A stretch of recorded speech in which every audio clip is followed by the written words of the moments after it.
Hi friends, நான் உங்களுடைய ஸ்ரீ பேசுகிறேன். இன்றைக்கி 3 பச்சை மிளகாய் கட் பண்ணி எடுத்திருக்கேன். வெங்காயம் 3 கட் பண்ணியிருக்கேன். தக்காளி 1 கட் பண்ணியிருக்கேன். கருவேப்பிலை 3 கீத்து எடுத்திருக்கேன்.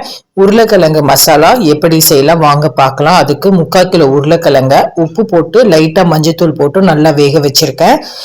ஒரு கடாயில் எண்ணெய் சட்டி சூடானதுக்கு அப்புறம் எண்ணெய் 2 குழம்பு கரண்டி அளவுக்கு ஊற்றி சூடானதுக்கு அப்புறம் 1 ஸ்பூன் கடுகு உளுத்தம் பருப்பு போட்டுக்கோங்க. நல்லா பொரிஞ்சதுக்கு அப்புறம் வெங்காயம் கட் பண்ணது 3 எடுத்து போட்டுடலாம்.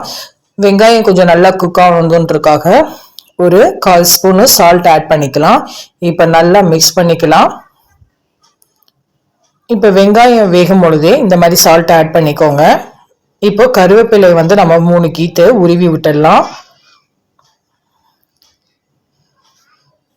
இப்போ நல்லா மிக்ஸ் பண்ணிக்கோங்க. இப்போ கட் பண்ண பச்சை மிளகாவை எடுத்து நம்ம போட்டுடலாம்.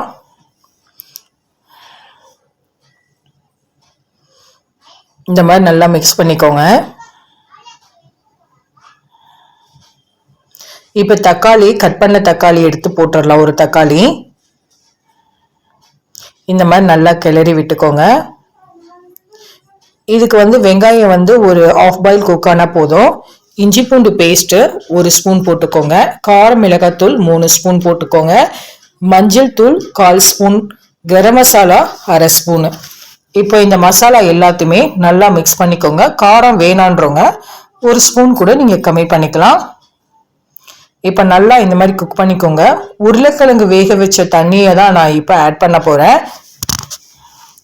இப்போ ஆட் பண்ணிவிட்டு நல்லா கொதிக்கட்டும். கொதி வரும் பொழுது நம்ம உருளைக்கிழங்க சின்ன சின்னதாக கட் பண்ணி வச்சுருக்கோம். கையில் கூட நீங்கள் மசிச்சு விட்டுக்கலாம். இப்போ இதுக்கு தேவையான சால்ட் ஆட் பண்ணிக்கோங்க. ஆட் பண்ணிவிட்டு டேஸ்ட் பண்ணி பாருங்கள். இந்த மாதிரி நல்லா கொதி வரட்டும். இந்த மாதிரி மிக்ஸ் பண்ணிக்கோங்க அடி பிடிக்காத அளவுக்கு.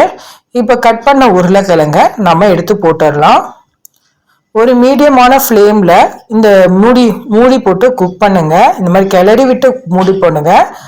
அப்போதான் அந்த உருளைக்கிழங்கும் இதுவும் நல்லா மெர்ஜாகி சூப்பரான ஒரு எம்மியான உருளைக்கிழங்கு மசாலா ரெடி ஆகிடும். பாருங்க, சூப்பராக மெர்ஜாயிடுச்சு. இப்போ நீங்கள் கொத்தமல்லி தழை போட்டு சர்வ் பண்ணிக்கலாம்.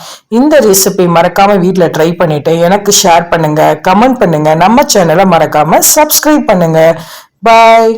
ஷேர் பண்ணுங்க, கமெண்ட் பண்ணுங்க.